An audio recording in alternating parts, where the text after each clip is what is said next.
nicely into how can I best assist with their learning. There are EHCP or EHC plans. It's like saying ATM machine. Everyone always EHCP plans. You can't have plans. But it's very much like they are created specifically for that student, with the local authority, with the teacher, with the teaching assistant, with the parents, with the student.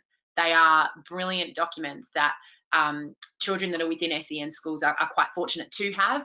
I think a challenge that exists in mainstream schools is that, and as a teacher myself, it's very easy to be able to diagnose on the spot what you think a child might have. Whether or not that child can actually meet the criteria to then get an EHCP is another challenge, and that can be a real challenge for that child throughout schooling in a mainstream setting if they have an unidentified disability or learning difficulty that they need support with.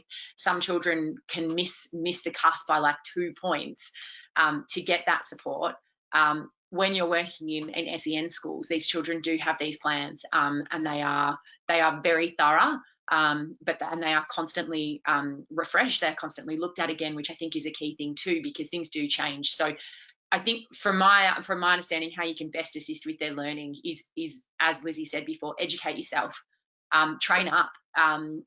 Schools will offer professional development and they will offer additional learning, but find the particular thing you want to learn and you want to be the expert on, and focus on that, and speak to your school as well and say, look, I'm really interested in Williams syndrome or Down syndrome. I want to be able to assist the children in a different way. I want to do some training. Schools will be really open to that, and that showcases that you as a teacher or as a support staff are invested, and you want the best for those children. So how you can assist best with their learning, as be prepared, be engaged, be excited, be educated, and be caring and be empathetic, because you will have challenging days. There is no doubt about that. You will have days where you are so over the moon because a child has learned to tie their shoelaces and they're 18. It can be things like that.